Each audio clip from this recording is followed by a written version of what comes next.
All right, guys, what is up? We are a week away from Comic-Con, New York City Comic-Con, I'd say. And I cannot wait to see what is in store for everything that's going to go down this next week. I'm super excited. Definitely, it's my first go to New York City Comic-Con, but more importantly, being able to experience this with my wife, with some friends that I've met through this is absolutely amazing. So without further ado, let's get right into it. And here is Spider's Lake. What is up?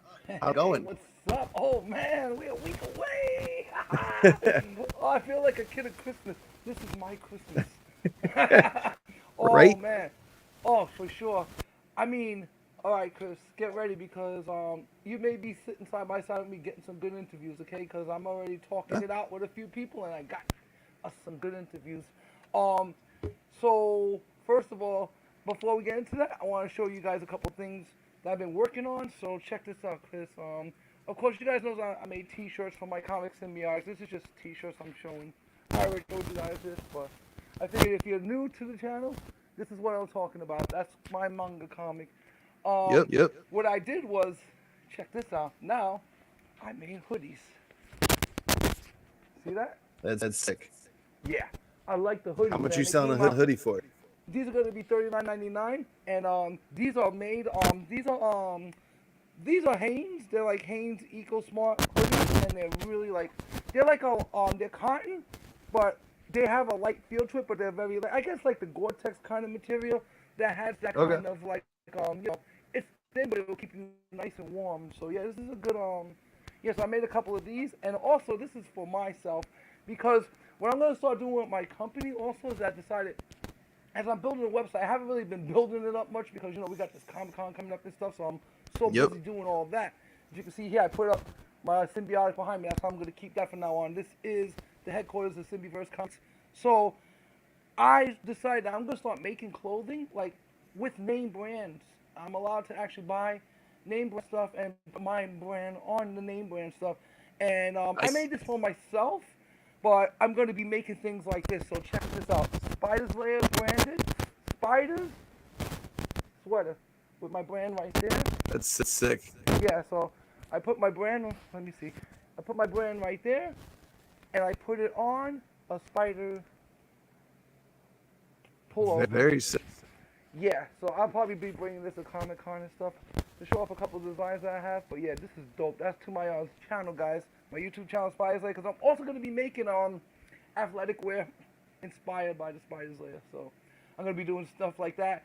And also, I just wanted to show you, because I didn't forget you, man.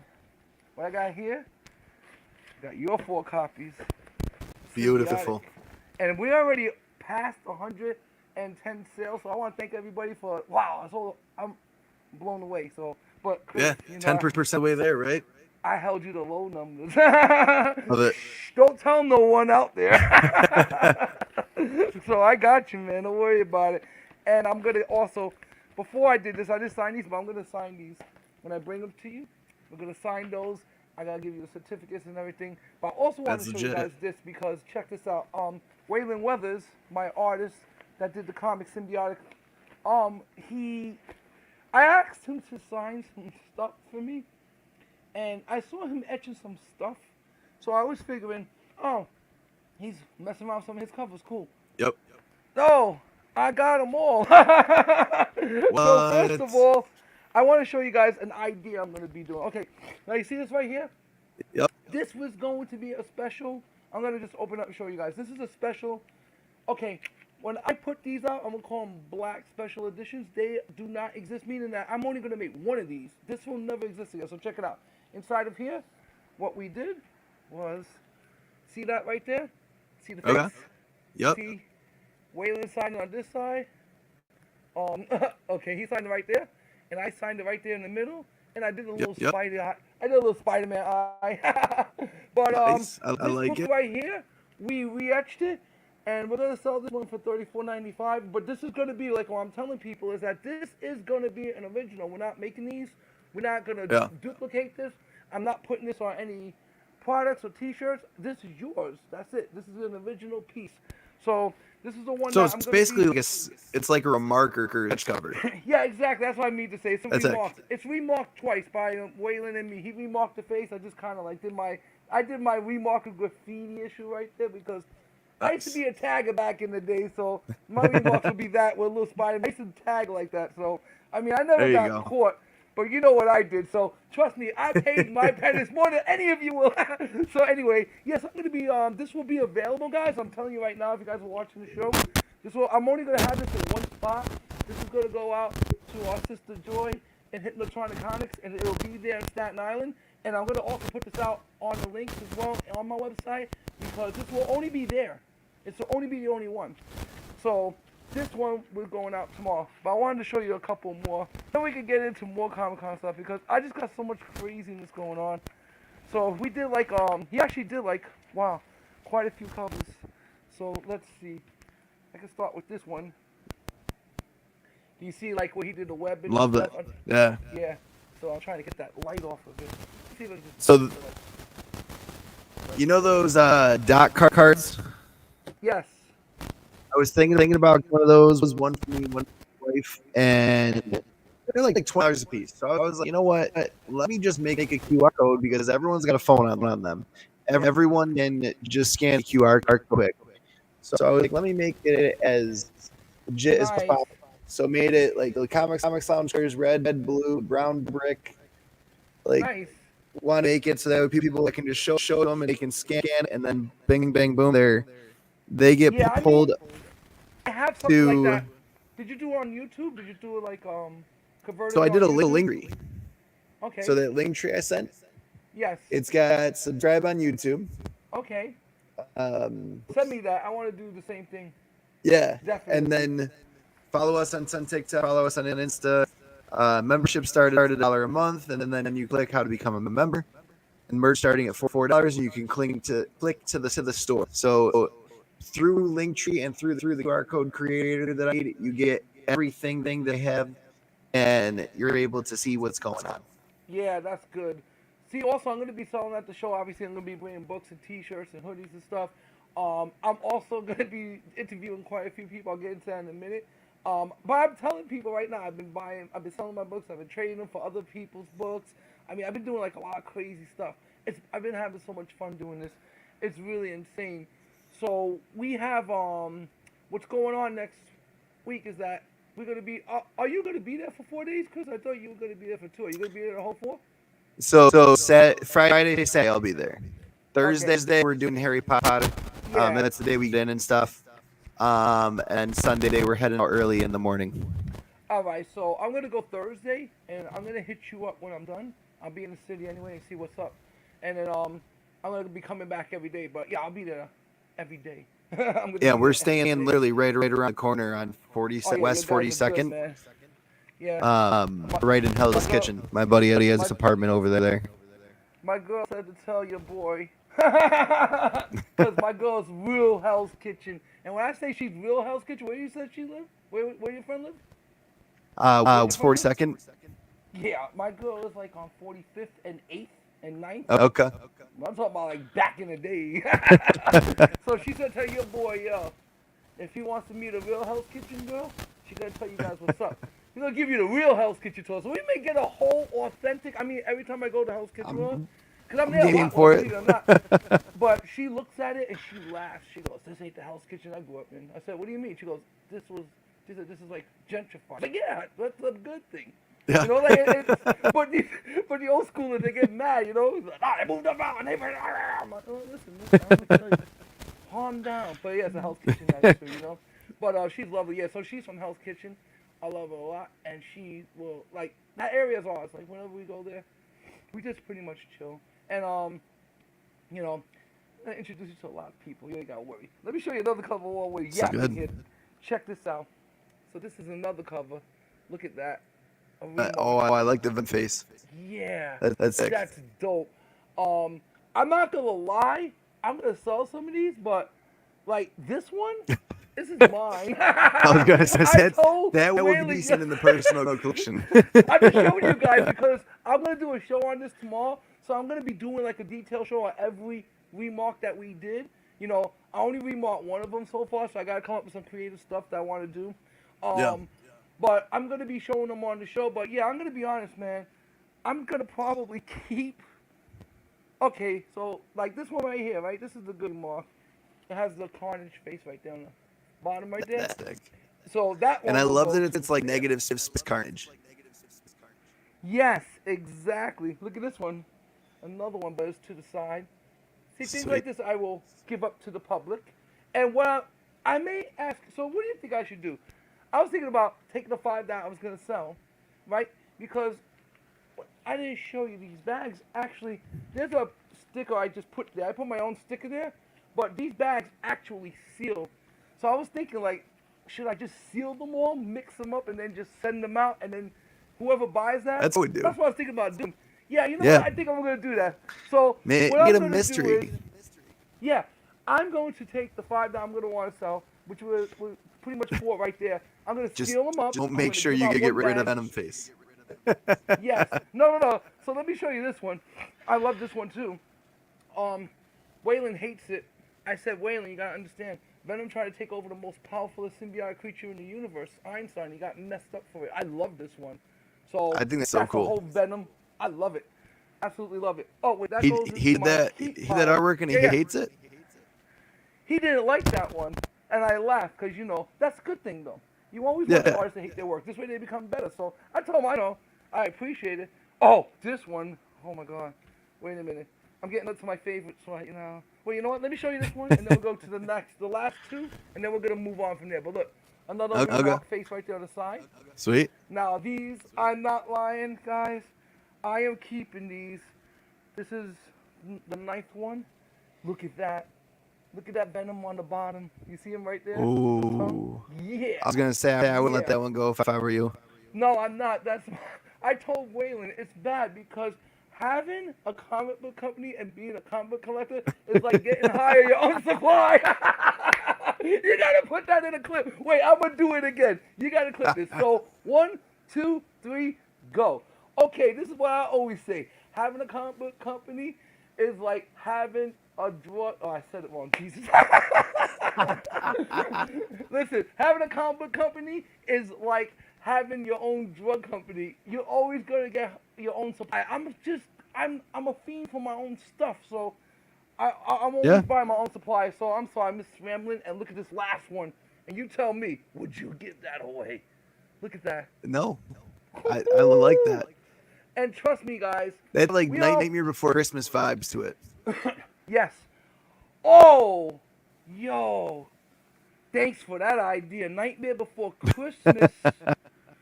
Nightmare Before Christmas. Freaking homage. Because, I wanted to make an announcement. We have Nico All Supreme working on some covers right now.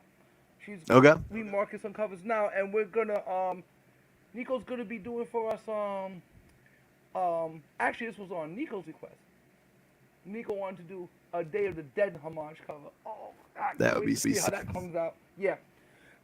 And trust me, when I say I'm excited, because Nico's personality is kind of like, I would say the most, relaxed. But sometimes I see Nico get excited, and it makes me excited because Nico's face glows. I want to do. I love the Day of the Dead. I'm like, oh, yes. So once that happens, I'm like already excited because Nico doesn't get excited about anything. Even when Nico does masterpieces, I still tell Nico's like, yeah, it's okay. I'm like, no. No, you're magnificent. Imagine it's like having Picasso living with you. But, doesn't know he's Picasso. But it's all good. I mean, what I like about Nico, and I'm going to say this in the book, as we're doing book 2, we are bringing aboard Nico, Artist Supreme, as our letterer. And trust me, if you see her work, her letters are sick. I mean, she did this one behind us right there. And all of these, this spider's lair was done by Nico as well. So these were my brands that Nico done for me a couple years ago. And I'm going to be putting those out, like I said.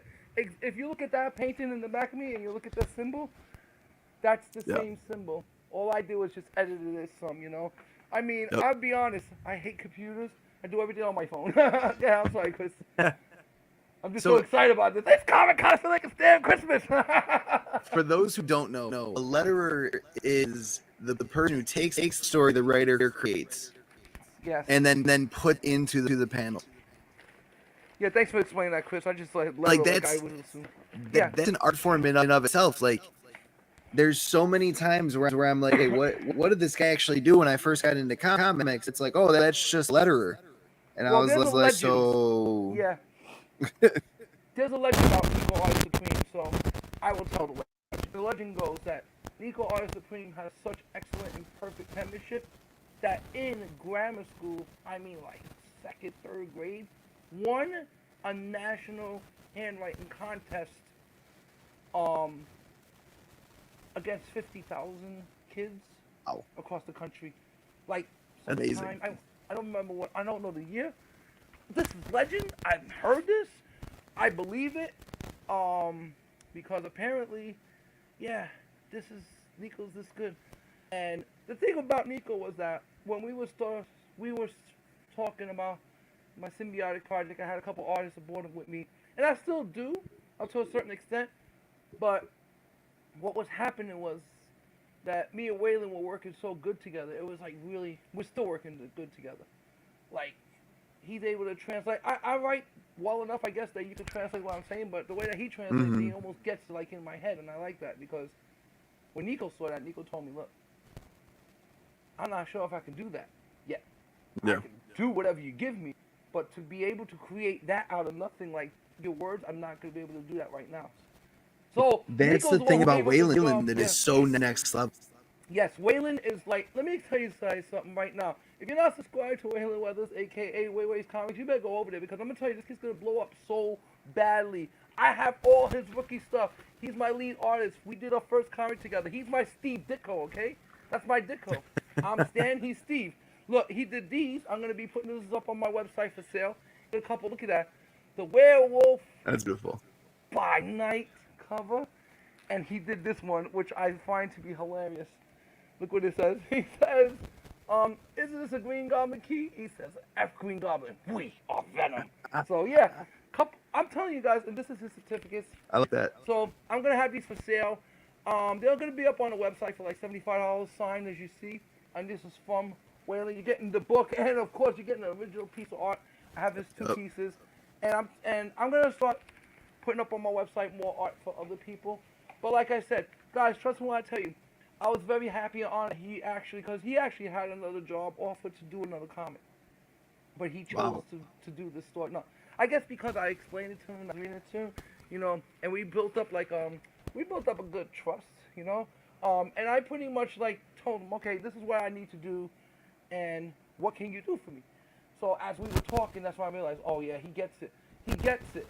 It's like we're working symbiotic. Yeah, symbiotic that Nico did.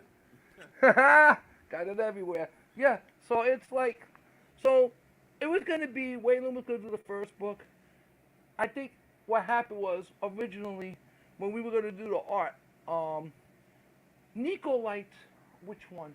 Oh, my third one. And this is going to be in the second book. His name is Titan the Synth. That was Nico's favorite. So Nico's like, I want to do Titan. That would have been book 3. Because I originally had planned to have each artist do a different, like the same art, but, you know, their own style. Yeah. But then I was like, no, that may be too confusing. But then once I saw that Waylon pretty much knocked it out the park with this book, I was literally, Nico told me that. I was thinking the same thing. And I said, look, Waylon, I don't know if you want the job or not, but you want to help me finish the other 5? And he was like, yeah, I'll do it. And so, you know, we're building an entire empire on this, my friends. Symbiotic. I'm telling you right now. Get this copy. I'm going to have plenty of these at Comic-Con. I'm going to be doing a giveaway as well at Comic-Con. I'm going to be doing all kinds of stuff. So let's talk about interviews. So we're going to be interviewing first my friend Patrick Hinkey Jr., and he owns a comic company, and it is called, oh, jeez. I'm so sorry. I'm so tired. Legacy Comics with an X. That's what I was trying to remember, because it's not comics with a C-S, it's an X. Okay. And what's funny is this.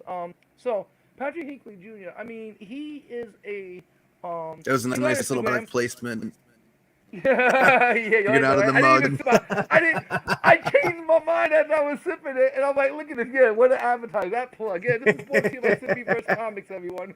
So, now, Patrick Hinckley is a professor of journalism, right? And I found it funny because the minute I met him, I started calling him professor, right? I told you the story last week. I'm gonna go back into it. But I started thinking about his name because I'm a kind of weirdo where I see I guess not not anagrams. I guess well, kind of like anagrams, but not really. But in my Mm-hmm. mind, it could be an anagram.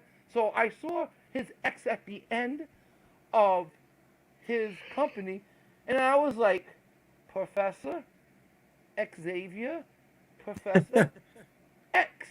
And I told him, I see what you did there, Professor X. And he put like a surprise face, like, I I I did do that. Yeah, you did. It's so like he didn't do it like I thought he did it with a conscious thought. But Yeah. if you think about it, right, subconsciously, where did that X come from, my friend? You wanted to be different, right? Generation Yep. X, X-Men. You're a Professor X. Yep. Yep. So when I see him, I refer to him as Professor X, and I do believe that this is going to take off. And trust me, Professor X, I'm telling you, I'm going to make you a Professor X shirt. Trust me when I tell you, you're going to see. That's another thing I'm going to say. I'm trying to hustle, guys, but I'm also making shirts. I'm going to have all my information up. I already have a couple of artists. I can make shirts for anybody. I'm pretty much producing my own stuff now. You know, You screen printing them or? what I do, it's kind of like it's not screen printed. It's more like it's called a DTF permit Okay. sticker, direct to Huh. film. So you have to have like an inkjet printer to use this. But Yep. I mean, I was thinking about getting that Shaq one because I like Shaq for some reason. He's talking about the Epson inkjet printer. I think something like that would work for publication. So is it just like direct to transfers and they're pretty much like durable rubber? I mean, when I was putting this on, I'll give you an example. I was worried about that little freaking Yeah. dot right Yep. there, and this thing does not move. When I was peeling it, I thought it was gonna come off. Does not That's move. what I hate about iron-on. Yeah. We So bought a sublimation printer just so that way you could literally print it onto a paper, put the paper on the shirt, and then just heat transfer it with ink. And it's amazing. Like they don't. It's not as good as screen printing. I still feel that screen printing is one of the best ways to do it. yeah, But screen printers and everything that goes into them is so insane yeah. that it's Like like, this right is it here. really worth it? Yeah, I'll tell you like this right here, right? This is a DTF transfer, and you'll see when I make Mhm. it. Even my shirts won't feel this way. My shirts are made with two different DTFs. I tried, and I like this one a little better, so I'm gonna use this one. It's more of a smoother finish. But when I say that you put this on, and it literally, it's seamless. There's no seam. You can't feel the border. It just becomes the Yeah. fabric. This never That's what I fades. love about sublimation. Yeah, this never You're fades. literally just It never copying wears it out. out. Yeah. Yeah, it never fades. It never wears out. It will always stay this color. In fact, when you Yep. first get these and then you wash them for the first time, it'll look better. It'll actually Really? look better because there's a special coat that's put on them for travel, for durability, to keep everything stuck on here. So as you can see, like I didn't even realize I'm wearing a shirt like an idiot. These are two different ones. This one's just a little smaller, but this is like more of a matty finish, and this is Yep. more of a glossy finish. And I'll be honest, I'm loving doing this. Like I said, I told you guys in the chat, I'm not a comic company. I'm a clothing company. Shh. I'm thinking about getting 3D printer for Yeah. sneakers. They have ways. Listen, we're gonna manufacture That's- everything here in the good old USA, and that's how I feel about I just love making my own clothing, and that's one thing. Yes, everybody. I'm not saying this like I have an agenda either way. I just say all my stuff will be probably made in the USA. Provided I don't know where this other stuff comes from, it could come from, but I will be making my own products and doing everything here in the good old USA. Now, whatever's here where it came from, I can't say where. It's gonna be like Chef. Everything was made somewhere in the world and then assembled in There the you go. United States. There you go. So I like that even better. Assembled in the USA. Yeah, I like that. That's the one thing I love about Apple is everything says designed in California. It might not be made in California, but everything Yeah, right? is designed in California. Yeah, there you go. Also, we're gonna be. I have an interview with our friend Joe Doyle, because I don't know if you guys are aware of this, so I'm gonna look this up just to get everything correct. But I know that Joe Doyle was going to Comic Con, and he's not like gonna be in Comic Con. At least that's what he told me. But then he's dropping his poop homage to Five Nights at Freddy's, and Okay. he's gonna be premiering that at New York Comic Con. My man did it. He's got a Pooh Car 64 with a Pooh Five Nights at Freddy's limited edition. Oh shit. I don't know if you guys can see it right here. I'll try to put it up to like Nice. that's on his Instagram. Is that do you poo poo bullshit? Yes. Oh, so I found out about. I still don't understand that comic. I'm gonna explain to you the Pooh thing today. Actually, Nico taught me about this today, because I was like, yeah, it's just weird because they're making Pooh homage, and then Nico turned around and said, yeah, because the copyright ran out 100 years. I was like, oh, that's right. But they did. Now here's how this works, so everybody knows. And this, well, obviously people know because they've done it, and I just figured this out. I've been not calling it Winnie the Pooh. Winnie the Pooh, the name itself is copyrighted, but the character now is a bear. But you can call it Pooh. Hence, Pooh homage. This is how Pooh homage is done legally. Nobody can sue you. Nobody's gonna sue over this. That's what I'm saying. Like, listen, these are homages, people. These are because we love you guys. That's it. And believe me when I tell you, the day I get sued over a homage cover, only thing you're gonna do is make me richer. All that free publicity to fight you in court would be my pleasure. My pleasure. You guys are my freaking inspiration. You're gonna tell me could as you an imagine artist that? my inspiration I can have. Yeah, like, right. It blows when that happens. Yeah. Yeah, I mean, like, look, you gotta understand. Everything's from everything. It doesn't matter. We go right back to the Bible. We could go back to freaking Norse mythology. I mean, Thor, Jesus, he's in freaking.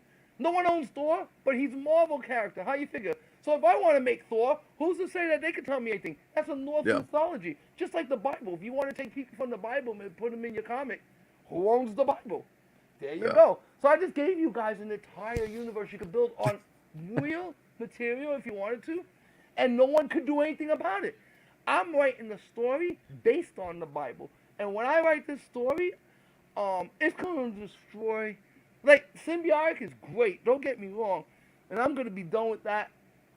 Probably, I would say, I'm going to write all 24 books probably by next year. I'll probably have all, meaning I'll have 24 complete works, but I'll be putting them out every couple of months, because the plan is, you know, I'm not trying to kill my artist. Spoiler, take it easy, man. I'm not trying to kill him, but, you know, the plan is I would like to have one every 3 to 4 months completed. So we got hooked up with Legacy's comic printer, and we're going to be doing new prints with them, and I'm going to be, I mean, from what he told me and what I saw, the price is going to be better for me, and the quality is going to be way better. But I got to be honest, I was like the darling of the dance, because when I showed up with this thing, people were like, yo. Yeah. Did good for your first comic, kids. I was like, thank you. So, so then. Well, that's the thing. So Doyle's gonna be premiering his book. Okay, go ahead, I'm sorry. That you can tell the medium that Waylon used on the like you can see the lines, you can see all of that. But in all honesty, that's what I love about this book is it doesn't look like something mass produced. It looks like something that someone took their time on. They really like invested. Time, money, blood, sweat, tears, like everything into it, and that's why I can't wait to read it. There's comics out there that people like put their time into, but you can tell that it was rushed. You can tell that the artwork just wasn't there. An interview with someone about a year and a half ago, and I didn't have the heart to them at the time because I had just met him, and I'm just like, this artwork sucks. You can tell it was all digitally created. Yeah. Yeah, I mean, and that's another thing too. So one thing, I'm gonna open this up to show you guys a couple days, because this is the one thing that I wanted to have done, is that everything is done by the hand. The only thing that's digital is the fact that I enhanced the photos colors, but everything else is art. This is beautiful, beautiful art. Like, this kid's just like, look at this. Yeah. This is art. Like, this is creation. This is my creations that we just threw ourselves together and we came up with. This is one of my favorite scenes. When you read this book, it'll make sense to you, but I'll show it to you anyway. because I don't really give away anything, but I like this scene. This is like my favorite part of the book, right here. I always show this off. When you get to that part, you'll understand what's going on by then. And that's Wayland. He came up with that cover. I was like, oh my god, that's so. Yeah. So anyway, That splash okay. page says it all. I wanted it to be It's so an smooth, underground but hit, it's and that was- so yeah. original. Listen, guys, I'm telling you, this book I made this book for touching and reading because I didn't want to have the book. Okay, so look at this. So now you guys will see. When you get a copy of Symbiotic, I didn't press them completely down. You see that? Yeah. You see that? There's a gap in here. I did that intentionally. I told the presser, when you press them correctly, but don't flatten them. Because now, everything pops open. So if you, even if you don't want to touch it, it just pops open easy. But I'm telling you guys, I made this from an acid-resistant paper. This is the highest bonded paper. I spent money on these. I'm not gonna lie, I did, but I didn't care because I wanted to put out a book that was going to last longer than all of us. Because regardless of what happens in history and the annals of time, guys, this book will exist in someone's collection somewhere. There's already 100 or something out there, and the number's growing. And I think at Comic-Con, I'm really hoping and praying. I think it's gonna be an underground hit there too. Because I'm going to be walking around, I have a website, and I can make pay links to my website. I'm going to have pre-pay links already created, and that's it. And I tell, because I know a lot of the youngsters, man, I feel weird when I'm like, they're like, you Zelle? I'm like, I used to sell, and they're like, no, Zelle. I'm like, oh yeah, the app. I thought they were asking me if I sell. I said, yeah, I used to sell on Amazon. No, Zelle. I'm like, well, I don't know what the hell that is. Oh yeah, I think I have that app. So, all the youngsters have this stuff, Yeah. So it's like, all right, and they complain about getting the digital currency, but that's what the hell you're doing right there. You get cash in here, man. You just, dollars on the tables. Taxes don't need to be paid. Don't tell the government on me. That's all I'm gonna say. But yeah, I mean, I'll have pay links ready. I'm gonna have cards. I'm gonna have stickers. I'm gonna have a giveaway. I have a giveaway I was supposed to give away last year of a stencil of Einstein, my original Einstein, which, let me just grab this shirt so I can show you guys. I do have these in very limited quantity, so I'm not even sure if I'll put these up yet, but check it out. So, to explain to you what you guys are looking at here, I was using an art pad about 2 years ago, and I was messing around with it. It's something like a Procreate art pad that I use, and that's how I came up with Einstein. And that was what you see here. So this is pretty much so my fucking original anime. I love artwork. Yes, because that's exactly what I wanted to do. I was thinking about this, guys. I wanted to have a style, like you say, if you look at it, it's got the stylings of an anime with the artwork of an American comic. It's a manga comic. It's multi-generational. It's multicultural. This is one of my favorite ones. Pictures. I'll show you this one too. I love this one. Look at this, and you can see the Japanese in this. But you see what I'm saying? Look how close that is. That needs to be a T-shirt. That will be a T-shirt, by the way. You know it. I'm gonna put that up. And I'm actually gonna be making some shirts this week. I may make some of those, but I don't think I'm gonna have them ready in time for Comic-Con. But I'm gonna have those probably ready like October, because I gotta sit down, because it's just been so hectic with Comic-Con and selling comics and running around, which I'm not complaining. It's a beautiful life. I gotta go to Brooklyn tomorrow to drop off a comic at my boy's Hank shop, and he has a comic shop called Bulletproof Comics in Oak Street Avenue in Brooklyn. I'll be there tomorrow. I say this to people because sometimes when I say this, I'll run into people. Oh, I heard you were gonna be here. Yeah, I'm here. And I literally did that. I've come into a place with a book, had people waiting there for me, like, could you sign this for me? I'll buy it for me right now. I'm like, get out of here. So I'm like, it felt funny at first when it first happened.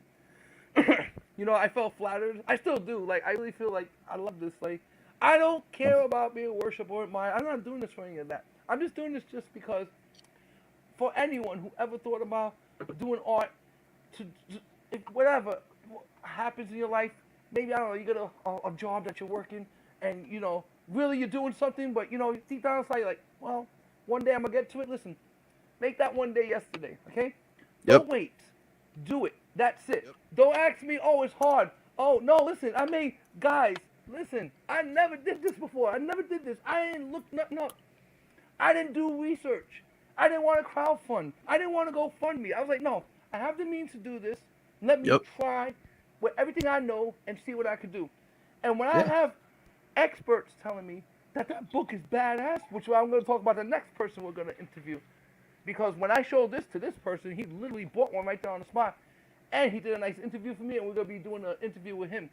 And I don't know if you guys know who Will Torres is, but, Will Torres is one of the baddest ass Marvel artists of all time. And he is doing a piece for me. I'm going to be picking up at Comic-Con. And I'm buying 2 Trump books from him. He did like these Trump homage covers. He only did 45 of them. So I told him. I saw a couple of them. So I don't know if it's by him. But... Yeah. He's had him up on his Instagram. So I hit him up immediately. I was like, look, man, because the first Trump book he got, I bought that one too. And he goes, you lucky. I go, why? He goes, that was number 45. I was like, oh, I would have asked that right off the bat because he's the 45th president, right? So he wrote 2 more Trump books. So I told him, all right, I want those 2 too. And he put them to the side for me. I paid him. And I go, and I want the number 45. So he started laughing. He goes, my man. He goes, yo, I'm putting you down as you're the only one in the world that has the number 45. I said, yep. So I'm going to have his 45th copy, which is the only 45 made. And I'm going to have all of his 3 Trump books. So the reason why I bring him up also is because I met him at Staten Island Comic-Con. And when he saw my shirt and he saw my cover, he immediately, he was like, oh, Secret Wars 8. I'm like, oh, yeah, you know it, brother. And he goes, I see what you did. I see what you did. I like that. And that's how we started talking. It was crazy, man. So, yeah, we're going to be interviewing Will Torres, too. You can look him up on Will Torres Art, the Art of Will Torres. That's what he's on his Instagram. And the man is he's pretty much legend, okay? And I'm trying to get to him, but last year I couldn't because it was a damn fight. Those damn freaking whatnotters. I don't have a problem with you guys. But look, Chris is a whatnotter. We don't ever fight about it. I never talk shit about you and whatnot. Nope. I never say, why whatnot kids. So I just say to see, Chris is a good whatnotter.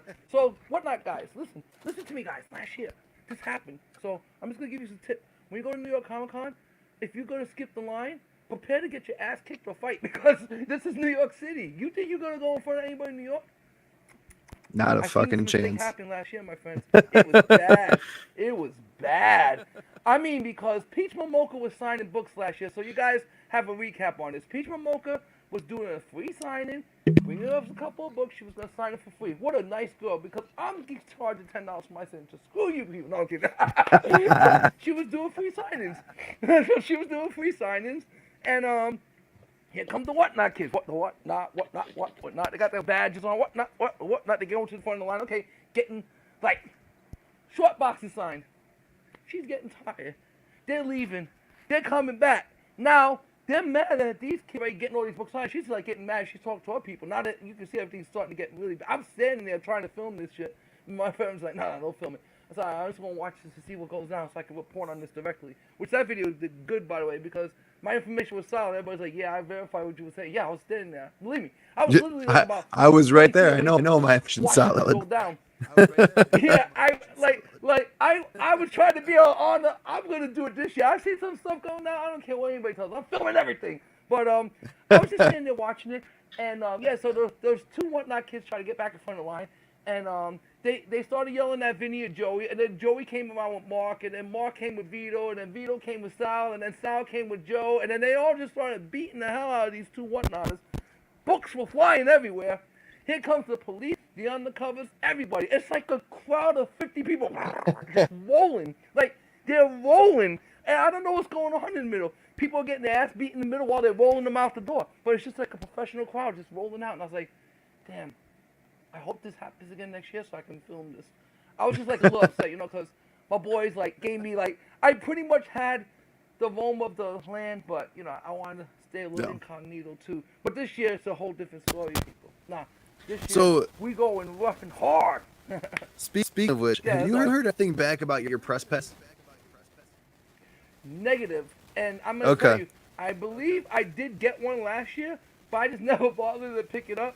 Because, as I told you, my boys were working at the door. Because I called. Just imagine. Did you get any called and I was like, So I didn't know if I got my press pass. I'm heading there in really a couple days, and I want to make sure that I've got press pass hand as soon as I get there, and it's waiting for me at Wilco. Oh yeah, that's our department. I was like, well, can you transfer me to that department? Like, well, no, because they don't have a hotline to call. You just have to email them. I was like, are you kidding me? One of the biggest Comic Cons, and I can't call the people who are getting the there? Are you for real? So when I was going to get my press pass last year, right? Here I am. I see all my boys at the door, and I'm like, this can't be happening, man. This is not happening. It's like literally like getting free entry into the greatest show on earth without paying for it. Like, not that I thought about sneaking or anything. I will always get in regardless, but it's just funny because I was like, damn. Like, I have a guy that's working there this year. You're going to meet him. Shout out to my boy Angel. You know who you are. So, my boy Angel was going to work 2 days there. But after he saw my comic, and he wants a copy, I'm going to definitely get him some. Once he saw my comic, and he's like, nah, you know what? He goes, you need to be there all 4 days. I said, well, you need to be there all 4 days. He goes, I'm going to be there all 4 days. So, thank you, Angel. Hey, because you don't understand. You'll see, Angel's like an assassin. He's literally a deadly martial artist. When I introduce you, you're going to see. I'll give you the whole backstory in the chats. But he's like a renowned martial artist. On the low, real nice guy, but serious. I mean, I thought we were all working again because the way he was tossing people and getting into that place. But yeah, he was stopping people. People were getting in with unsharpened weapons. But still, it's a sword. Yeah. You're not letting you in there with no unsharpened weapon. Hey, listen, I'm not saying it's going to happen, but give me a few minutes with any of those swords and a little sharpness stone. I can make that shit sharp. But, you know, yeah. So it's funny because he still works like a cop. He still works like a cop. But I'm like, dude, like, you're tossing them down like they're perps. I'm like, dude, this is Comic-Con shit. But he does a great job. That's what I'm saying. Like, he's excellent. Like, he never stopped me. I'll just, who the hell knows? There's nuclear missiles getting through there if I was doing the security. But he's just, like, right on it. And I like that. He knows what to look for. Oh, yeah, for sure. I mean, like, you know, he was, like, one of my training officers when I was younger. So I was trained under this man directly. So I'm telling you, like, yeah, I really like one of my favorite people in the world. And one of my most deadliest assassins I've ever known. So, you know, we're going to, you'll see when we get there. It's going to be nice. I'm going to have so many people to introduce you to. You're going to be spinning, I'm telling you. I got to make sure that I bring camera batteries for my other camera, and I got to figure out how to work my camera because I got this new camera. When I say new, I mean I bought it last month. It's been sitting on my edge of my freaking windowsill. Like, literally just sitting there, and I tried to put it on yesterday, and it was dead, so I'm going to plug everything in tonight, crawl back into it tomorrow and see if it's going to come on. But, yeah, I'm going to bring a whole gearbox of, we're going to have a lot of stuff. I'm going to have a couple of tripods and stuff. We're going to be ready to set up. We're going to do interviews.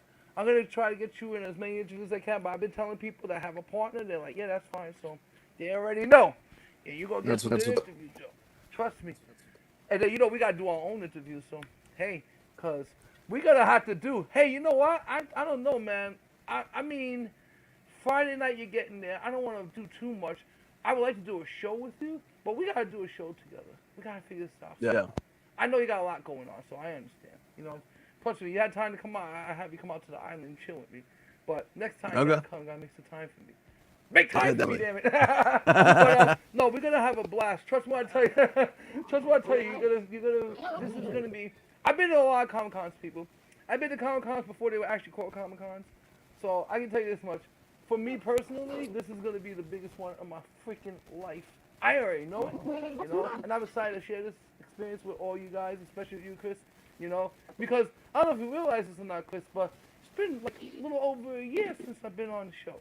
And you know how I know this? Because I was watching my last year Comic-Con show, and I was talking about how I'm going to premiere on your show. So, yeah, I'm a veteran now, man. I got some T on the J. I'm on the job. There you go. Yeah, and that's the biggest thing for me is like, I just want to go there, have some fun, shoot some good footage. I've been writing down like what I want to do, what I need to bring. I've been putting together a book bag of all the equipment and the tripod, all that awesome stuff and whatnot, and just trying to think through. Okay, what am I forgetting?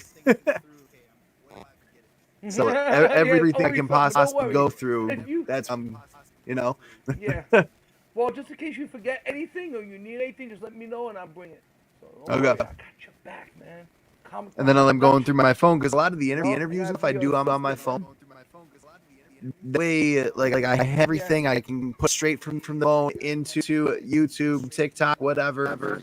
Um, and I'm like, okay, so what videos can I delete? What videos can I put into my Google Photo? All that crazy stuff. So Yeah.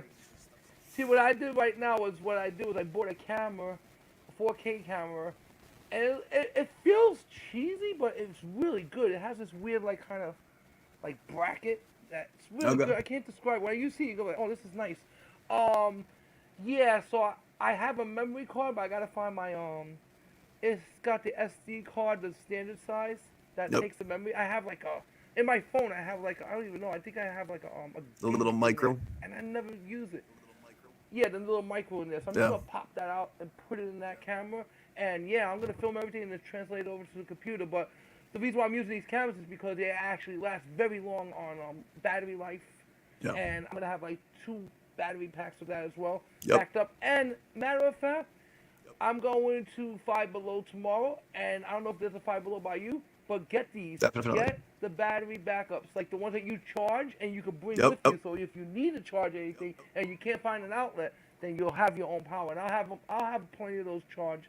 I usually do that. Like I go to Comic Con, I usually bring like a goodie bag, I call it, and that's my little candies and my little snacks and my chocolates, because I'm gonna be expending energy at Comic Con, so I'm a raging lunatic. I'm just popping freaking candy all day, running around like a lunatic.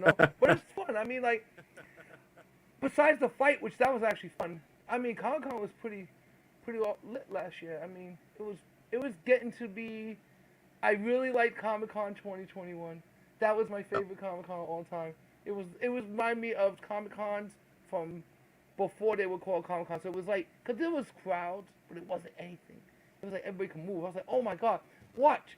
And just to give you the heads up, usually Saturday is the busiest day.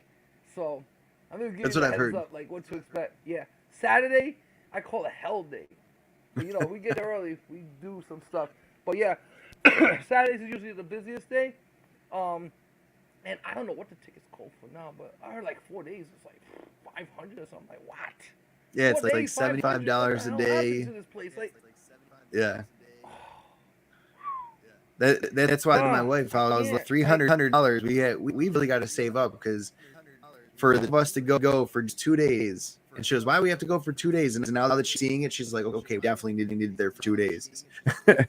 And yeah. I was like, I mean, I'll be honest. $300 for two of us plus fees plus taxes. Like you're talking about $400 tickets for 2 days. That's crazy. Yeah. Yeah, it is. It is. I mean, like, I'll be honest. Like, when I was going back in the day, they weren't that much. And then, what I did for a living, I was able to, sometimes get in. I didn't really try to. I mean, I bought a ticket a couple years ago to get in. I didn't need to. It was funny though because, I actually found a freaking pass. It was good. Nothing wrong with it. I think this was last year actually. It worked. I don't know. I found it a few blocks away. And I remember seeing Doyle. That's when I first met Doyle. And that's when I was picking up my Venom painting that he did for me. He did a Venom painting for me there. He had it at the con. Just like Will Torres is going to have my Venom piece I hit at the con too. So I look at Doyle. I'm like, hey, do you need one of these? I gave him like a good pass. He goes, you know what? My buddy actually does need one. I'm like, here, this works. I checked it. I clicked in with it. I said, I just want to check. My buddy's supposed to be coming. I clicked in with it. It's all right. It's good. It's all right. Cool. So I just gave it to Joel. I gotta ask him what happened with that. Did it work out good for him? Because I never really found out. Because I'm not sure if that was last year or the year before. It could have been the year before. Damn. I've been going to all these Comic Cons the last couple of years. Good. But yeah, I'm going to be honest, guys. I know you're going to feel this when you go, so enjoy your 2 days. But trust me, next year you're going to want to do 4 days. And don't worry, by then I'll have everything set up for us. I mean, I really try to put everything together this year. And like I said, the fact that my boys found out I go to comic, and they know that they work Comic Con, now they're telling me, yo, from now on, we're going to be there every Comic Con. So I'm going to make sure ahead of time, we're going to be hooked up, don't worry. I got you, man. I got you. We get our press passes and all that stuff, too. Always apply for that. But don't worry. And we know you're hooked and up. by next year, See what we're gonna have a New York City Comic Con exclusive for Symbiotic, right? Oh, definitely. I want one so bad, and I'm gonna tell you guys, I'm not sure. Like, I couldn't get one this year. I wasn't nowhere near where I'm at right now. You gotta understand, like, Yeah. if you go back in my videos, I'm gonna send you a couple of videos, Chris, from my old when I first started going live last year. Okay. I start talking about it. And I start already making the art, and I start developing the the mythos of my characters. But still, at that point, I'm nowhere near ready. It looks like I am. No, I'm not. But from a year, from that point to what I did here, I gotta be honest. I impressed myself.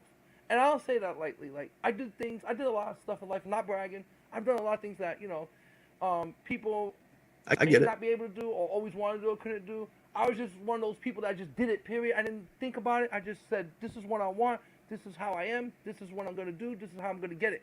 Same thing with Symbiotic. I know I wanted to write a story about this, and I had an idea how I was going to create the mythos, and once the characters started coming together, I started imagining them interacting, and that's how the whole script. Like, I've been looking for this inspiration my whole life. Like, I'm a real good writer from what I've been told.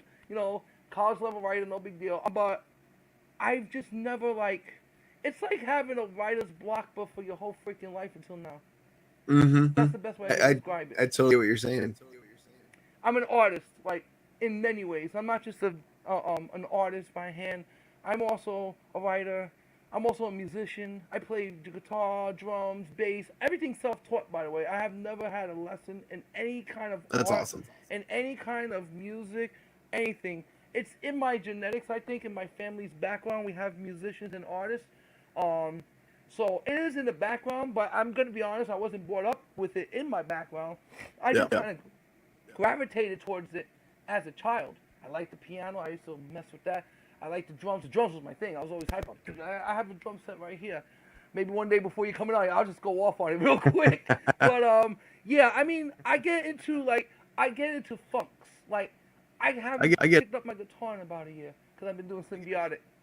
It's just like I'm a jack of all trades and a master of none. But no, I think I mastered some. But I'm a jack of all trades. Like, I like to do things. Like, I don't know. I just have so many things that I'm good at. I try to apply myself to where I can. And I'm telling you guys, please follow your dreams. Don't let the world beat you up and tell you can't do anything. I mean, I've had people who used to tell me that all the time, and I never care. I mean, me personally, I grew up with the I don't give a F attitude. Like, I used to, like, when people would tell me something about myself, and I say this, I don't know, maybe somebody's listening, you're in this position. Maybe somebody told you about something about yourself, you don't like. This is what I used to say. You gonna pay my bills? What? You gonna pay my rent? Then you gonna pay my mortgage? No? So why do I care what you think? You see, when you build your mind up to resist words, you win, because that's what it's all about. People try to get your attention with words, and you can't let words bother you. Sticks and stones may break my bones, but words will never harm us. Nursery rhymes. Who would have thought, right? Three Little Pigs. What did I learn from the Three Little Pigs? I was talking about this with my fiance today. What did I learn? What I learned was this. I live in a brick house. That's what I learned. Buy a freaking brick house. And I did when I got older. I swear to God. Nursery rhymes, people. Teach these to your kids. These are morality. Yeah. I'm telling you, everything comes full circle. I remember going for a house. And the first time I saw a house, I didn't like it. And then my fiance was like, what's wrong? I said, I don't know. Just something about it I just don't like. But when I saw the house I have now, the first thing I noticed was all the brick. And it's like old school brick. It's like my house is kind of like, I would say the best way to describe it is like, it's like a brownstone, but more of a modern brownstone. Brownstones were made in the 1840s. My building was made like in 1910. So it's more like a modern tenement. It's called the tenement brownstones, but they're all brick. Like, these are beautiful mason. And I noticed that immediately. And I bought this house, and my fiance told me, she goes, that's why you didn't buy the other house. She goes, because we're both Italian. Like, I'm many things. I'm part Italian.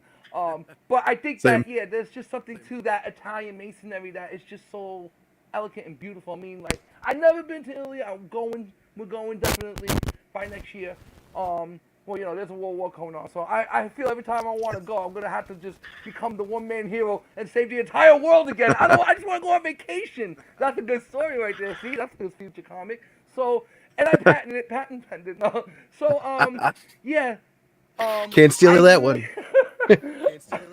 Verbal trademark. Yeah, exactly. There you go, verbal trademark. Hey, anything you broadcast, by the way, is a trademark. In case you guys didn't know this, so if you broadcasted something like, let's say a story, but you didn't copyright it, you can still have a chance of getting that copyright so long as you show that you have a broadcast that existed before somebody else says otherwise. Yeah. Like, I'll give you an example. I wrote a story called Symbiotic, and there's a part 2 to it. It's called Symbiotic 6. And I think I told you this last week. I was reading The Death of the Venomverse, and they had the Symbiote 6, and I started crying. I was like, ah! But here's the thing. They call theirs the Symbiote 6. Mine is the Symbiotic 6. So it's a little different, but it is kind of similar. But then I say to myself, come Marvel, because do you know how long I had that copyrighted and had it up on my YouTube page? I can go back 2 years and show you the screenshot. I did that so that, just in case, Oh, yes! We're going to see you there, baby. We'll see you there. New York Comic Con. Oh, I can't wait. Man, I'm telling you, you don't understand. It's like Christmas for me. Screw Christmas. I wish this was Christmas. Man, we should make a Christmas con. I'm telling you, maybe I'll make us. Oh, here we go. Maybe I'll make my own con. And maybe I'll just call it SymbiCon. And then maybe we could do this on the holidays. We could do this right around Christmas. Symbi Christmas Con. I don't care. I'll come up with some craziness. But I'm gonna. Then Marvel sues you for that, and it becomes the biggest con. Hey, it's all good. You know what they say? Any publicity is better than none. You can see my company. I go especially free publicity. Make another one. There you go. Exactly. There's nothing better. No, but I'm just saying, guys. I'm kidding, obviously. But we're not robbing anything from Marvel or anything like that. I'm just saying, like a lot of my storylines are obvious. Look, symbiote. I mean, it's obvious, but my story is completely different from theirs. But they are an inspiration. And I'm sorry, but you as an artiste can't choose what inspires you. It chooses you. I didn't choose this. I'm telling you. I have for years. I have writer's block. I always had ideas and stories. I have so many stories I started, like a couple pages here, a couple pages there, that I can just pick up now. I just feel like now that I started to write, I can't stop. I can't. It's like. I get it. Oh man, it's like a drug. I just can't stop. I just gotta keep going. I don't care. I'm gonna just keep writing forever. And the thing about it too is that now I can finish all my stories, which I'm going to, but I like taking my time with it too, because maybe something changes over time, or maybe you have an idea or a thought of something. Like at the end of book 2, now I'm not even gonna talk about book 1, but what I'm gonna do at the end of book 2, like when you see book 1, I want to see what your face is gonna be like when you read the end and you get to it. 'Cause you're gonna be like, I know it, but it's all good. It's gonna be a good like, trust me. Yeah. But what I'm gonna do with book 2, it's gonna make that look like nothing.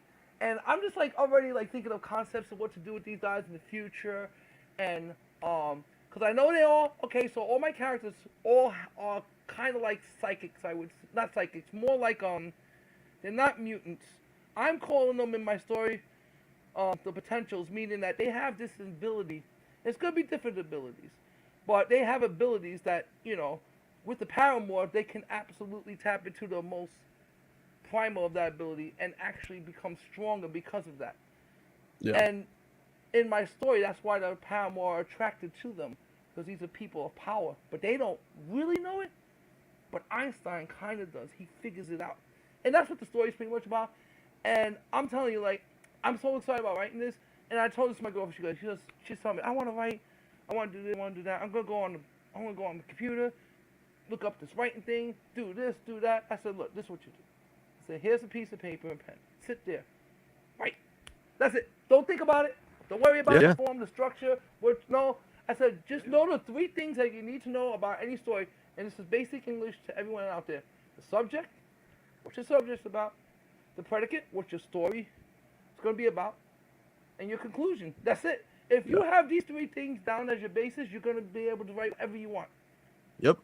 My wife started writing a book and conclusion last month. So like towards the end of September, she started writing a book, and good. She's like, I don't know how to take it. Like, I know what I want to do with it, but I don't know how to do it. And I'm like, just write it down. Whatever comes out, write down, and then correct it and do all that other stuff later. Let it just flow out, and everything else Right. will fall into place. Yeah. Right. Like when I write, right, I'm freaking horrible speller. I mean, now I got editors, so thank you, editors. um, Yeah. and yeah, I mean, I don't care. I'm just letting it flow. That's the most important thing, to get it out there, get Yep. your thoughts out there, get a structure. Because once you start thinking about the story, I'm telling you, I can see how George Lucas, how Stan Lee, how J.K. Rowling, how um, um, Tolkien, how they made their worlds. I can understand what happens because when you start with a base and you start with a foundation of something and you have an idea, like my main character is Einstein and my story is pretty much going to be around him. And what he's Yeah. trying to do is instead of destroying everything, he's trying to save the universe and he's trying to get the other Paramore on his side to join him so they could become symbiotic and stop each other from destroying the planet. But with that Did comes you ever another story that I already imagined. did you ever read We Live? We Live? Yeah, by the Murray Brothers. Yeah, I think I've read that a long time ago. We Live. So Is that that came like, out, I wait, want to no, I'm thinking about say, They Live. No, I don't know what. okay. It came out like 2019, 2020, and then there was a 2022. We did like a follow-up story to it. It was a 5 miniseries and then follow-up 5-ish miniseries. That both of them ended with like very big cliffhangers, and I loved it. It was such a cliffhanger that you're not expecting Yeah. it. You had no idea it was going to go that way. And then Out of Body was another one like that that really introduced me to the style of writing and the style of comic. That it doesn't always have to be the story you think it's going to be. Which is like what I'm expecting when I read Right, right. Symbiotic is like there's so much that Yeah, I mean, like, not and going notice to too, expect that I'm going to love. not and also notice too, as you said that, yeah, we're evolving all the time as well. Like we have an idea of how the story's gonna go, but Yeah. we also have other ideas that are actually improving the story as we go along. Like he's gonna get a power upgrade. Um, I won't go into it really, but he's gonna get a power upgrade from the idea I had. So it's like when these when these when Einstein starts his journey, he's not just like trying to find these creatures. He's got to train too. So he's got to do training. You know, he's got to get stronger because he knows what I'm about to do is, you know, I'm going up against these creatures who are trying to take over a humanoid body, and if I don't intervene, we're gonna lose that person. And once one of these Paramore take over their host, it's like literally, it's like having a voracious demon that will just devour life, everything around it. It doesn't matter. It'll just keep killing and killing. It can't be stopped once it gets to that stage. So that's the whole idea of the story. We gotta stop them before they become full blown Paramore and one with their host. And if that happens, then everything's destroyed. But just that, what I'm saying, like, I'm telling you, it's just right. And if your artists keep drawing, we all have a purpose in this world. Trust me. I'm not a great artist, but I was able to figure out how to draw. I was able to figure out a couple things I needed to do, you know, enough for me to get, because I tell you, I'm a jack of all trades, meaning that I didn't want to perfect one thing. I wanted to know everything, and I wanted to have my hands in everything so I can understand how everything works. And trust me, I'm in this company. When I say that I'm the president CEO, I am, and I'm hands-on with all my stuff, all my materials, all my clothing, all my products, everything. I'm hands-on. I love it. I mean, there's going to come a time, obviously, where I'm not going to be hands-on because the company's going to grow that big. But for right now, I'm loving everything that I'm doing, and I'm telling you guys, if you want to do this, please. Even if you don't want to make a comic book company, I publish too. So there you go. Anytime. Hit us up, SlimReverseComics.com. We're always looking. I'm saying this now. I want to have by next year, I'm going to have at least 4 to maybe the entire series of Symbiotic done. And I will hopefully, I like to have it done by then because I'm going to save 6 of them. I'm going to put sets together because I do have 1,000 and I am going to sell them. But if I get to a point where they start selling, like, I'm going to slow down those originals and I'm going to pull back some and just hold them for all of them to come out, and then I'm going to save 100 of each book, and I'm going to do a 6-pack. So you get the whole freaking story at one time. When I'm done with that, the next thing I'm going to do is I'm putting that whole thing in like an obelisk, like an entire graphic novel. Mm-hmm. The whole story will be in a graphic novel. So then, like, if you're like you missed out on the original comic, but you want to get the graphic novel, that'll be available. And then we're also going to be doing reprints of every cover. Not every cover. We're going to be doing reprints of every book, depending on the demand for it. If I see that the demand picks up, then I'm going to do 2 more prints. I'm going to do a second and third printing. And it'll be smaller than the original printing, but the second printing will have like a different logo on the top. Like this logo right here, I'm going to have that be like a white logo for the second printing. The third printing, I'm going to have this be reverse color, like a red with black. So you'll see this reverse. You'll see the black and red, so it'll be reversed. That's and sweet. What I'm going to do is, when I print book 2, the second printing, I'm going to make that like a real manga comic where it's going to have no color. It's going to be completely black and white. But then book 3, I'm going to print that like a regular comic. It'll be fully colored, American style, right to left. But every book that I'm going to make from this point on, anything that I do in this company from what I'm doing originally, will always have the manga comic style. And I did look this up. So far, from what I can tell, I'm the world's first manga comic. I'm not patenting anything. Whoever wants to use that style, that will be very flattering to me. I'm not trying to stifle my creations. No. I want to work with everybody. That's why I call this company Symbioverse Comics. I want to work with everyone in symbiosis in the entire universe if I could. I don't give a damn. Earth ain't nothing to me. I'll work with people from Mars, Venus, Uranus. I don't care. But yeah, man, I mean, like, I'm super hyperactive Martian about comes this, a comic book. I'm telling you, man. I feel like a kid again. I can't even describe it. I'm a little sick, but it doesn't matter. That don't stop me. I mean, like, it don't matter. Hopefully I won't be sick by then. I mean, like, I don't know. I don't know if I'm sick or allergies, but I have like that time of year. forest in my backyard, so I got to. Yeah, so and I mean, like, when I say I have trees, I'll take a picture of in the morning where I sit. You're gonna be like, damn, I think you got allergies, kid. But it's all good. I don't care how I feel. I move on, you know. And I'm gonna tell you right now, like, I'm gonna make sure that I'm gonna be more than ready, supplied, able, and when we're done, we gotta go get dinner that night somewhere. I got a couple places. If your friends know any places, there was an Irish pub close to there. I think you would like that. It's ask your friend about it. I forget the name of it, but it's right. Tell them it's close to the Marriott, which is in the walking direction actually of Comic-Con. So it's a tall pub, like about 4 floors.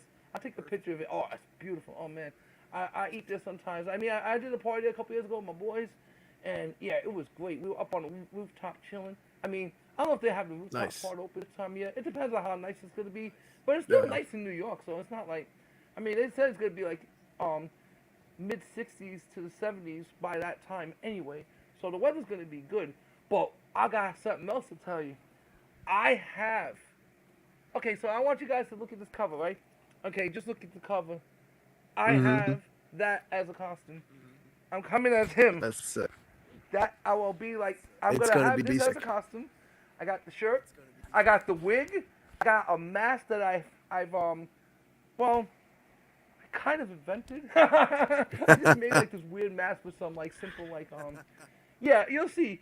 It's a light up mask. It's in one of my videos right now. If you go on my YouTube channel, you'll see I did show the mask. Yeah, you gotta check it out. It's amazing. I'm gonna be wearing that at Comic-Con, and I'm gonna come as Einstein, and it's gonna be so badass when you see it.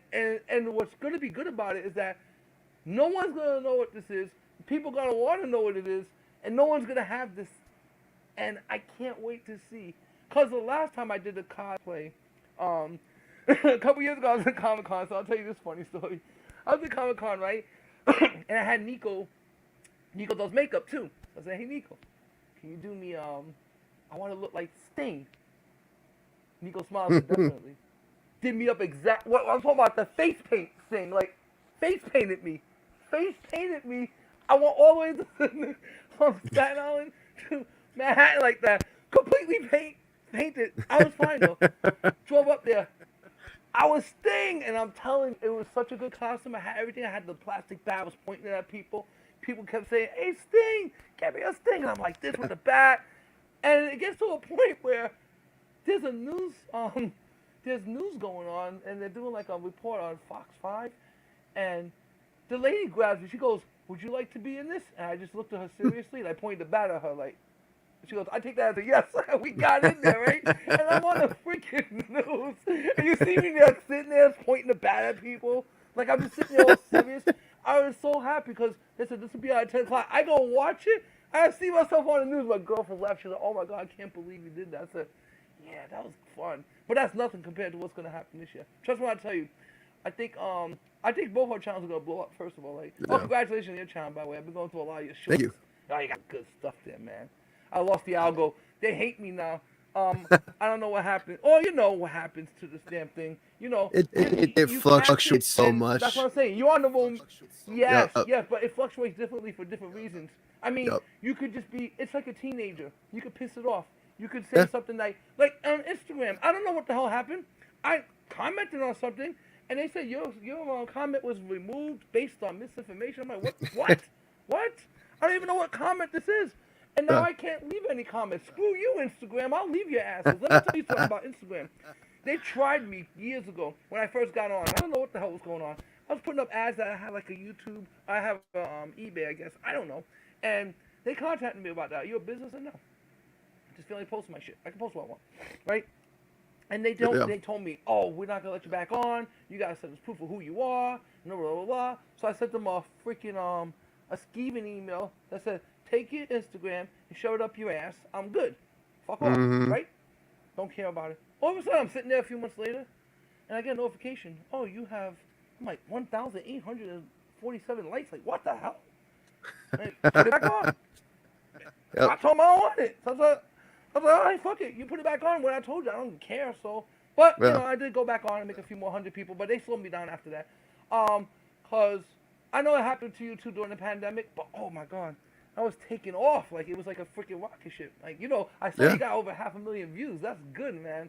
You know what I'm saying? Yeah, I mean, like, when I was doing this, and just keep doing that. Just keep doing exactly what we keep saying. Tagging it. The viral tag short is good. That shit has it's in so many shorts. So that's good. Yeah. Do you tag in the description or do you tag where it says tag? Do you tag in the In the description, I put the hashtags. Tags in the description, but I never go down to yeah, in the description, that's what I do. I just have like a whole preset, and I just been putting hashtags. Like sometimes I stopped doing it to see if it was gonna make a difference. Yeah, it made a difference. It slowed down my channel quite significantly. But also, I know why this is happening because I was putting out more longer form content, where I just haven't had time to do it, and it literally told me you have this less viewers. Oh, you only publish. It says only publish this many videos, which is less than what you did last year, which is the reason why you're seeing fewer viewers. So they're literally telling me, because you're not putting enough work, we are slowing your channel down. So I said to you, screw you, YouTube. I don't care. I don't need you guys. I'm not making money from them. I'm not monetized. I don't care. I should be monetized all the damn hours that they did, but they screwed us over because I was so into the shorts. Because I was getting like thousands, tens of thousands of views on these things. Like, and I was having hours. I had like 7,000 hours in watch shorts time. Come to find out, oh, we don't count shorts as views. You son of a bitch. Which I get. Like, yeah.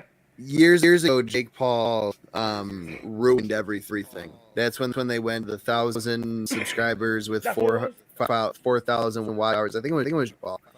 He basically went on this rant and rave and desecrated some burial ground or some bullshit live on YouTube.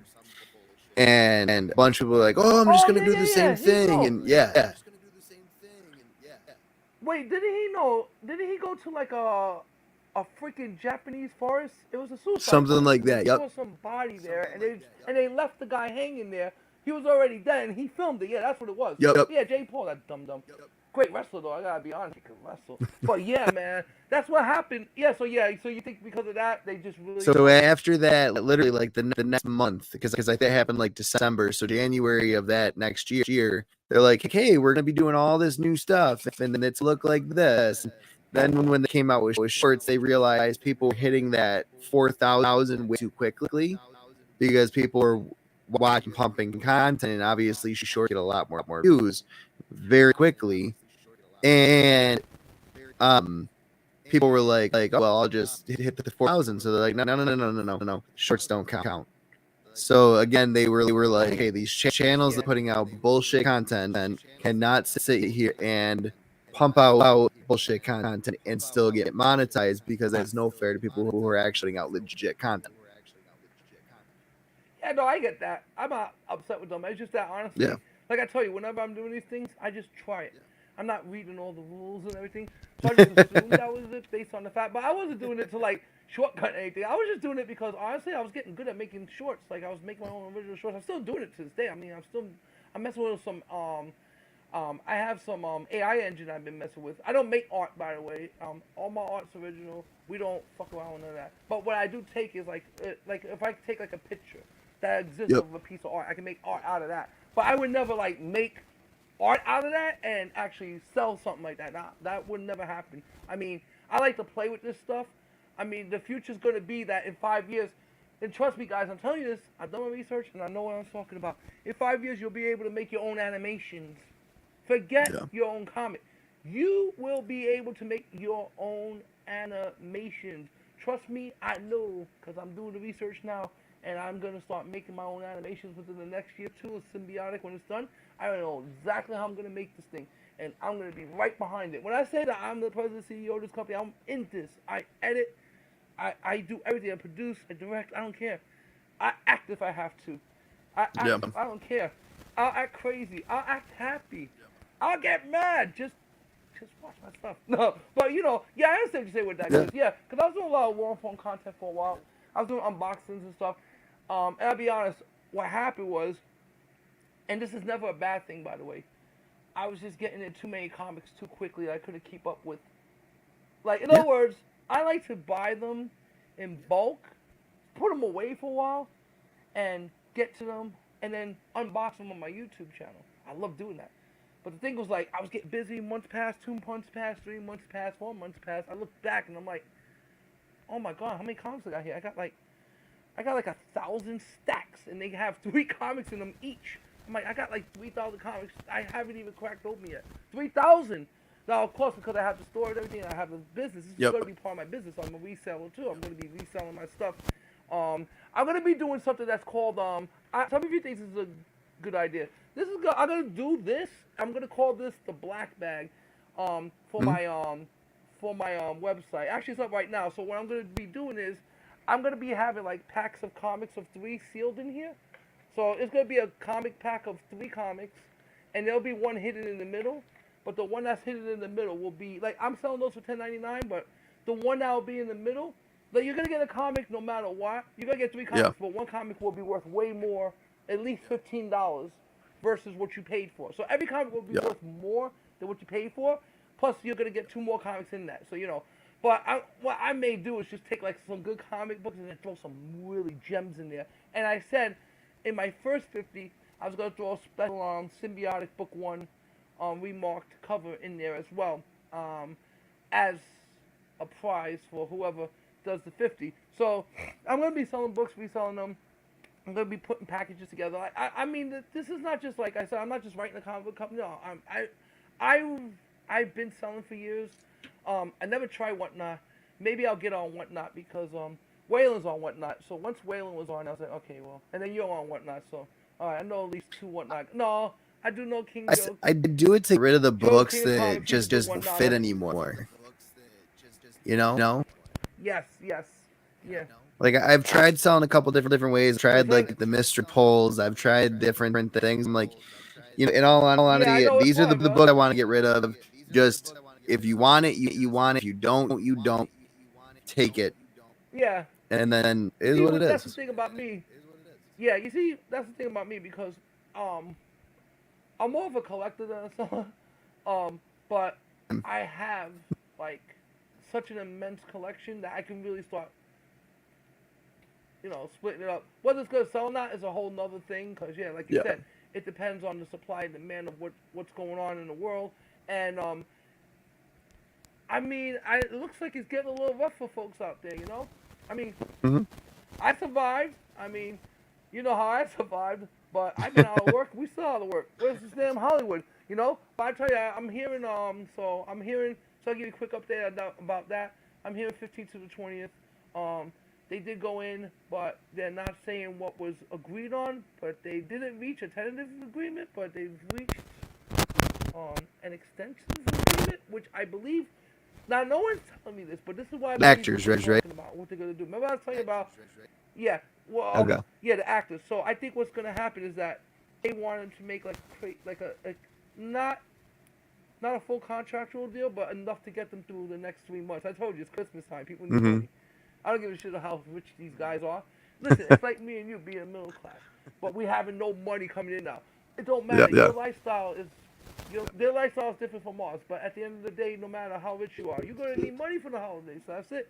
Everybody wants to work. These 3 months I'm here is gonna be 3 months straight, which I really hope not, cause that's gonna suck. But hey, you know what? It is what it is. I'll do it. I'll soldier on.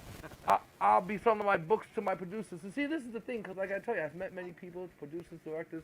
You know, I told them the same thing. I want to do this, I want to do that. And I remember, like, the last time I said it, I was disgusted. I said, why do you keep saying you want to do something? Why don't you just go do it already? I was, like, hitting myself. I was punching myself in the face. No. Like, go do it already. So, yeah. So, you know, but now it's good, though, because now when I go back to work, I have product. Hey, Yeah. remember I said I was going to write that book? Well, here it is. Oh, wow, that looks great. Yeah, it's $9.99, and you can take it with you when you're done, and tell me what you think. And that's it. But I'll be honest.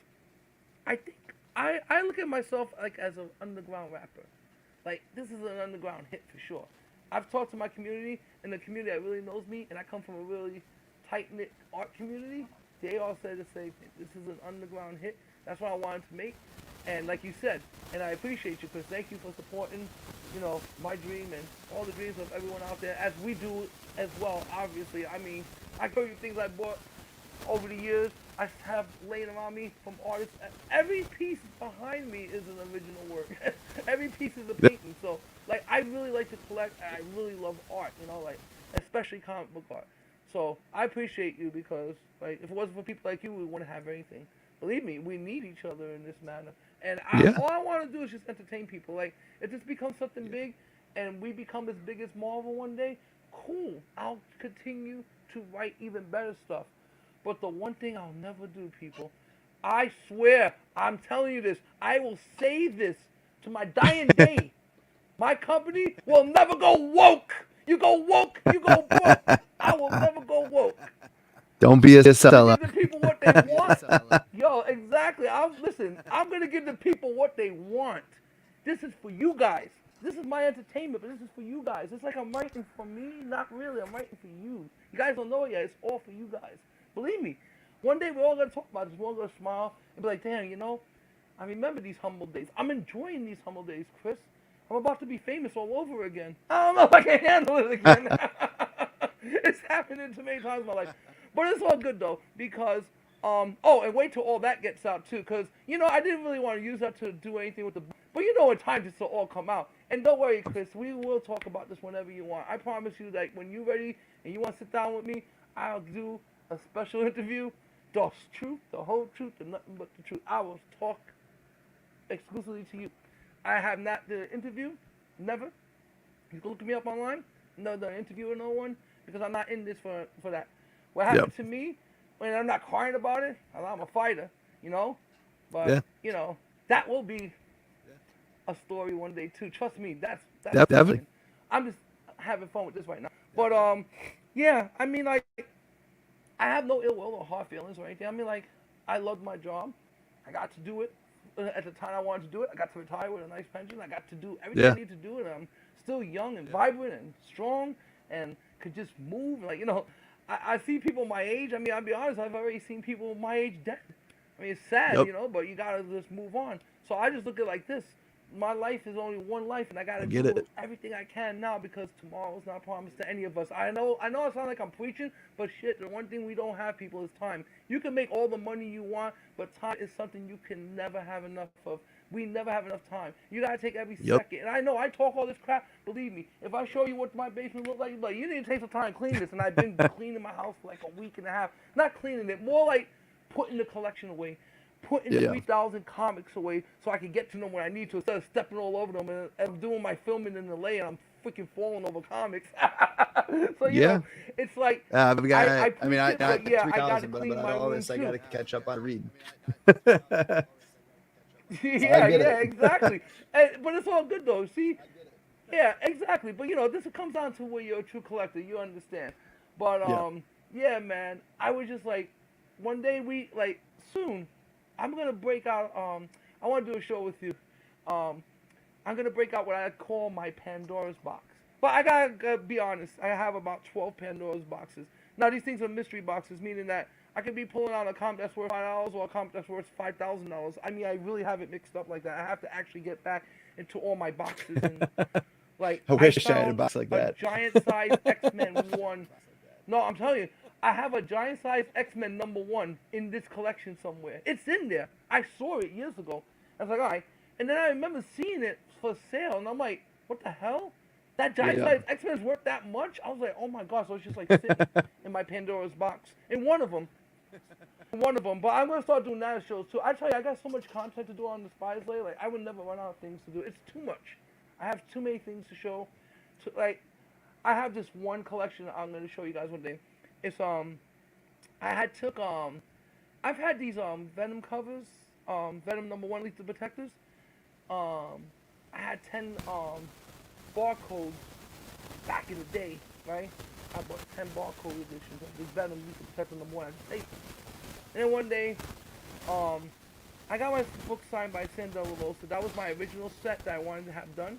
And it's not like, and they weren't all perfect. I think the highest one I had out of that was probably like a 9.4 and 9.2. Cause these were readers. Like, back in the day, I tried to read it as best as I can, but I wasn't ever thinking that we were gonna get CGC. These were people. There was no CGC back then. You just read your books, try not to mess them up. But apparently, yeah, CGC's a cocksucker, man. Cause I'm like, damn, 9.2, 8.5. But hey, these were readers. But the barcodes I never did anything with. I just left those in the box forever. And then he was going to show up. Sandra Lavosa show up to Comic-Con. Not to Comic-Con, to CGC. So I was like, I hate mailing these books. I hate this. I always feel leery about that. I'm going to be doing YouTube shows where I'm going to be taking my collection. When I get certified for CGC, I'm going to do an in-house signing. Hopefully they'll have me come down there. And I'm taking that thing there myself. I don't trust CGC. I don't trust nobody. I'll go work with them and everything, but I'm not trusting no one. I know I'm not going to mail you grails and then you tell me you got lost in the mail. I'll come kill you, honestly. So I did mail out these 10 grail books, and I was like, oh, I hope I get them back. Right? Got them back. Right? And I'm already looking. I'm like, damn, 9.8. 9.6, 9.2, 9.8, 9. I'm like, but I'm looking, and it says Big Apple. And I'm like, what the hell? How would I have a Big Apple pedigree on my book? Because I don't know if you know what the Big Apple pedigree is. So, I'll explain it to you real quick. There was Never heard of that. An African American, I think in the 30s, he started collecting.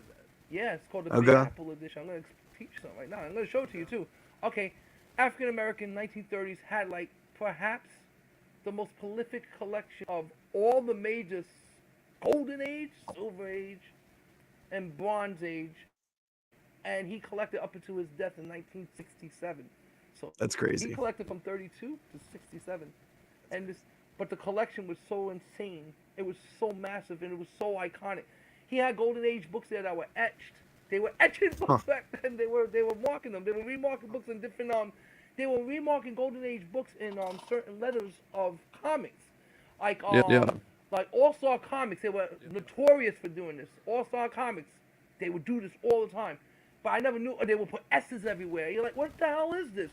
But apparently, that becomes part of a collection that becomes later known as the Big Apple collection, the Big Apple edition, right? This is also a pedigree in